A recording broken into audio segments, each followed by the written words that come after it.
Assalamualaikum warahmatullahi wabarakatuh.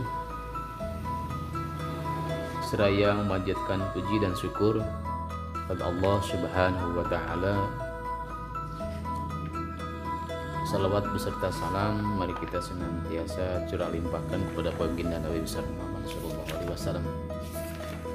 Sahabat-sahabat YouTube masih bersama kami di channel YouTube Samluk TV. Channelnya tentang dakwah, biografi ulama Nusantara, kemudian menceritakan tentang faidah-faidah salawat serta berbagai edukasi lainnya. Sahabat yang budiman, pada kesempatan ini di beberapa video sebelumnya saya sudah menyampaikan tentang biografi Tuan Syekh Abdul Qadir Az-Zailani. Pada hari ini di konten kali ini saya akan menyampaikan tentang untayan hikmah Syekh Abdul Qadir Al-Zailani. Ya. Di antaranya adalah yang pertama menceritakan tentang bahayanya dengki.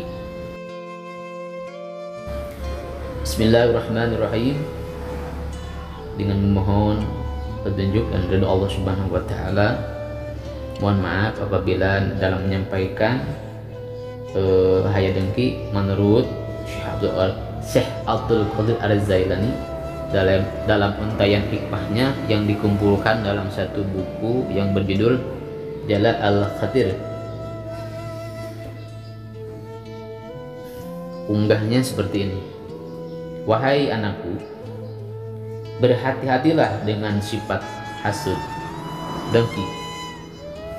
Sebab dengki merupakan seburuk-buruknya sifat. Sifat inilah yang menghancurkan dan meluluh lantakkan rumah iblis, menjadikannya sebagai ahli neraka serta dilaknat oleh Allah Subhanahu wa taala, para malaikat, nabi dan seluruh makhluknya. Coba kamu merenungkan bagaimana mungkin orang yang bersikap dengki sementara ia sudah mendengar firman-Nya berikut ini. Bismillahirrahmanirrahim. Nahnu qasamna bainahum ma'isyatahum fil hayatid dunya. Kami telah menentukan antara mereka penghidupan mereka dalam kehidupan dunia. Dalam Al-Quran lain, ayat lain diceritakan atau firman Allah yang berbunyi Bismillahirrahmanirrahim. Am yahsudunan nasa ala ma atahumullahu min fadli, yang artinya, ataukah mereka dengki kepada manusia Muhammad lantaran karunia yang Allah telah berikan kepadanya. Quran surat An-Nisa. Dan sabda Rasulullah SAW, kedengkian itu memakan kebaikan sebagaimana api meluh lantakan kayu bakar. Serta perkataan sebagian ulama, maha besar Allah Subhanahu wa taala dalam hal kedengkian. Alangkah adilnya Dia. Sifat dengki muncul dari diri pelakunya, kemudian sifat itu membunuhnya. Orang yang dengki merupakan musuh Allah Subhanahu wa taala karena ia menggugat perbuatannya dan penciptanya, kemudian berusaha menepisnya. Aku juhud dengan perkataanku ini terhadapmu dan semua yang ada di rumahmu, baik berupa barang, harta, serta hadiah yang kamu terima. Selama aku masih berada dalam keadaan seperti itu, maka kamu bisa mendapatkan manfaat dari perkataanku, insyaallah. Sebaliknya, selama pandangan orang yang berbicara masih berada pada imamah, kupiah atau pakaian dan saku, maka kamu tidak akan mendapatkan manfaat dari perkataannya, walaupun ia mengulang-ulangnya dan bersemangat menyampaikan. Kamu tidak akan pernah mendapatkan manfaat dari perkataan. kata-katanya akan menjadi tong kosong yang nyaring bunyinya, tulang tanpa daging, pahit tanpa manis, serta gambar tanpa makna. Pembicaraan orang yang tamak tidak pernah lepas dari pelakuan dan rayuan yang tidak berdasarkan kejujuran. Perkataan orang yang tamak, tami, sama dengan ketamakan, karena semua hurufnya kosong, yaitu to, mim, dan ain. Wahai para hamba Allah Subhanahu wa Ta'ala, jujurlah kalian telah mendapatkan kemenangan. Orang yang jujur tidak akan mundur.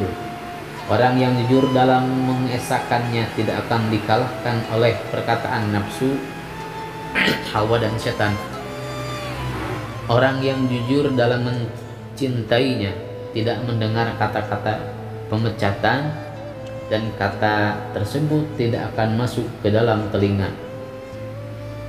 Orang yang jujur dalam mencintainya, Rasulnya, dan orang-orang yang soleh tidak akan menyerah karena perkataan orang-orang munafik yang tercela.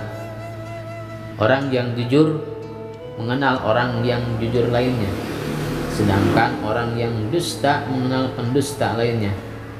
Cita-cita orang yang jujur berada di langit dan tidak terganggu oleh orang yang berkata, sesungguhnya Allah Subhanahu wa Ta'ala menguasai segala urusan. Jika dia menginginkanmu untuk suatu urusan, maka dia akan mempersiapkanmu untuk melakukannya. Wahai anakku, bila kamu memiliki ilmu dan keberkahan, maka kamu tidak akan berjalan mendekati pintu para penguasa untuk mendapatkan bagian nafsu dan syahwatnya. Orang yang alim tidak memiliki dua kaki yang digunakan untuk melangkah menuju pintu para penguasa dan makhluk. Orang yang juhud tidak akan tunduk kepada keduanya. Orang yang mencintai Allah Subhanahu wa Ta'ala tidak memiliki dua bola mata yang digunakan untuk melihat selainnya. Dunia tidak menjadi berarti di depan mata kepalanya, dan akhirat tidak tampak besar pada kedua mata hati. Selain penguasanya, tidak ada yang terlihat besar dan pada relung hatinya. Teriakan minta tolong seorang munafik berasal dari lisan dan kepalanya, sedangkan teriakan minta tolong orang jujur berasal dari hati dan relung jiwa. Hatinya berada di pintu Tuhannya, serta relung jiwanya berada di dalam. Orang yang jujur akan terus berteriak di depan pintu itu sampai ia bisa memasuki rumah. Demi Allah, kamu telah berdusta dalam segala keadaanmu. Kamu tidak mengenal jalan menuju pintunya, maka bagaimana bisa kamu akan menunjukkan orang lain padahal kamu buta? Bagaimana kamu dapat menuntun orang lain sementara hawa dan tabiat mengikuti nafsumu dan mencintai kedudukanmu serta syahwatmu sudah membutakanmu? Celakalah dirimu, kamu ingin kekal di dunia, padahal dunia bukanlah sesuatu yang berada di bawah kekuasaanmu. Kapankah kamu akan mendapatkan petunjuk menuju pintu Tuhan? Kapankah kamu akan mendahulukan Al-Khaliq Azza wa Jalla daripada makhluk? Kapankah kamu mendahulukan sholat daripada penjaga toko? Kapankah kamu mendahulukan orang yang meminta-minta daripada dirimu sendiri? Kapankah kamu menjalankan perintahnya serta menjauhi larangannya? Kapankah kamu bersabar menghadapi bahaya-bahaya yang menghampirimu karena hawa dan kebiasaanmu? Kapankah kamu mendahulukan menyambut seruannya daripada seruan makhluknya? Wahai anakku, jadilah orang yang berakal walaupun kamu berada di dunia yang hampir gila. Mendekatlah kepadaku selama maksiat-maksiat itu masih berada di punggungmu, sebelum sampai ke hatimu hingga kamu terbiasa melakukannya. lalu dari biasa menjadi kekufuran. Kenalilah perkara itu. Jagalah yang banyak dengan yang sedikit. Rasulullah Shallallahu Alaihi Wasallam bersabda, orang yang bertaubat dari dosa seperti orang yang tidak ada dosanya, walaupun ia mengulangi perbuatan dosa itu sebanyak 70 kali dalam sehari. Jika mendengar sabda Rasulullah SAW kemudian mengamalkannya dengan baik, yaitu dengan mengikuti para sahabat beliau, maka kamu telah memberikan hatimu kepadanya dan mendengarkan firman-Nya. Barang siapa yang berhasil mewujudkan ketaatan dan ubudiyah kepadanya, maka ia memiliki kemampuan untuk mendengarkan firman-Nya. Ingatlah pada kisah Nabi Musa alaihissalam saat menghampiri kaumnya dengan membawa Taurat yang mengandung perintah dan larangan. Lalu mereka berkata kepadanya, kami tidak akan menerimanya sampai kami melihat wajahnya. Kemudian ia menjawab, dia tidak memperlihatkan wajahnya kepadaku, maka bagaimana mungkin aku dapat memperlihatkannya kepada kalian? Lalu mereka berkata, jika kamu tidak bisa memperlihatkan wajahnya kepada kami, maka perdengarkanlah firman-Nya pada kami. Setelah itu Allah Subhanahu wa Ta'ala memberikan wahyu kepadanya, bila mereka ingin mendengarkan firman-Ku, hendaklah mereka berpuasa selama 3 hari. Setelah itu pada hari keempat mereka harus bersuci, kemudian memakai pakaian yang baru dan suci, lalu datanglah bersama mereka agar mereka dapat mendengarkan perkataan-Ku.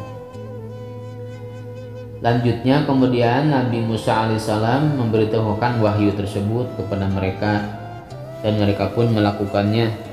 Setelah itu mereka datang ke tempat yang ke tempat itu, kemudian bermunajat kepada Allah Subhanahu wa Ta'ala, yaitu di sebuah bukit.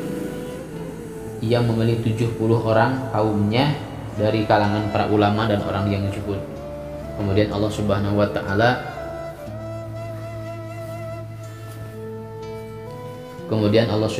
wa Ta'ala berbicara kepada mereka.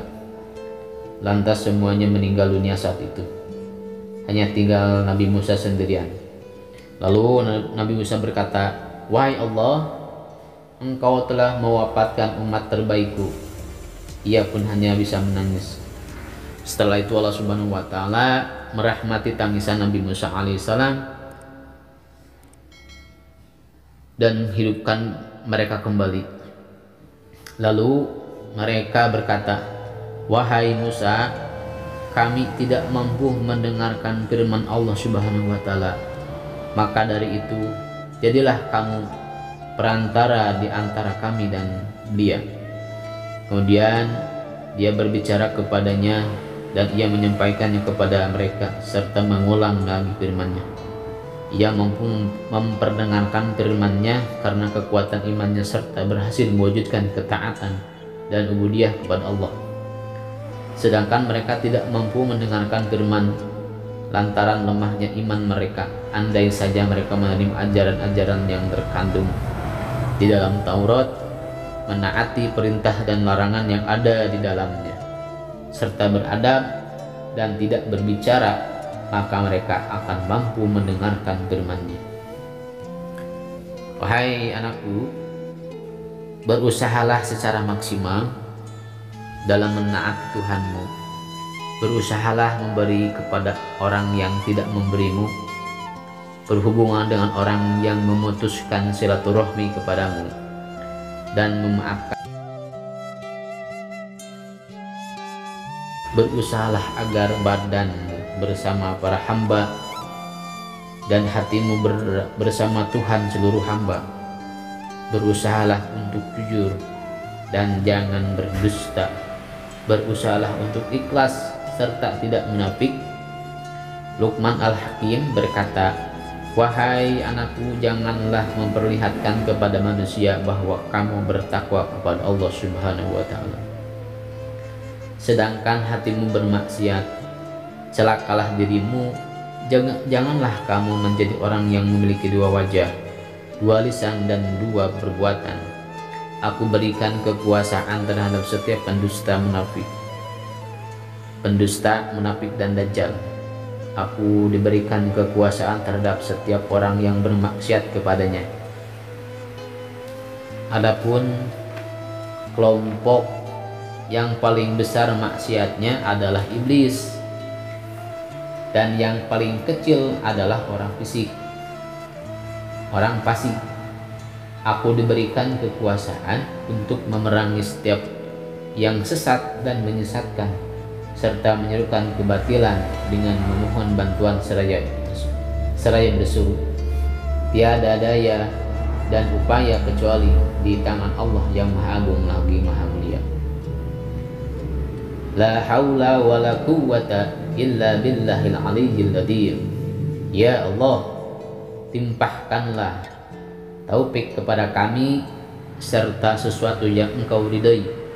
Berikanlah kami kebaikan di dunia dan akhirat, dan jagalah kami dari azab neraka. Amin amin ya rabbal alamin. Hadirin yang budiman, demikianlah untayan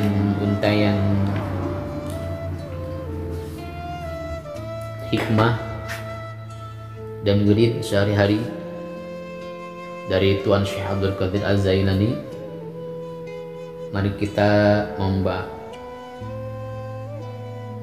memahami dari setiap untayan kata yang saya bacakan tadi.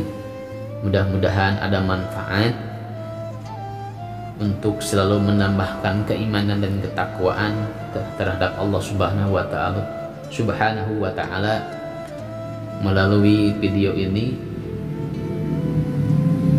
Cermati serta pahami setiap kata per kata, mudah-mudahan ada manfaat, khususnya bagi saya yang membacakan, umumnya bagi para teman-teman yang mendengarkan video ini. Jangan lupa teman-teman untuk mendukung channel ini, dan saya terus menyampaikan informasi-informasi terkait dengan edukasi untayan hikmah dari Tuan Syekh Abdul Qadir Zailani melalui buku ini. Jangan lupa tonton sampai selesai supaya kita tidak gagal paham, dan jangan lupa ya, like, share, komen, dan subscribe. Satu ketikan tangan teman-teman, manfaatnya cukup besar untuk mendukung channel ini. Semoga kita selalu dalam lindungan Allah dan maghfirahnya. Semoga kita dipanjangkan umur, semoga rezeki kita halal, berkah, serta anak dan keturunan kita semua ada di dalam tuntunan Allah Subhanahu wa ta'ala. Sekian dan terima kasih. Wassalamualaikum warahmatullahi wabarakatuh.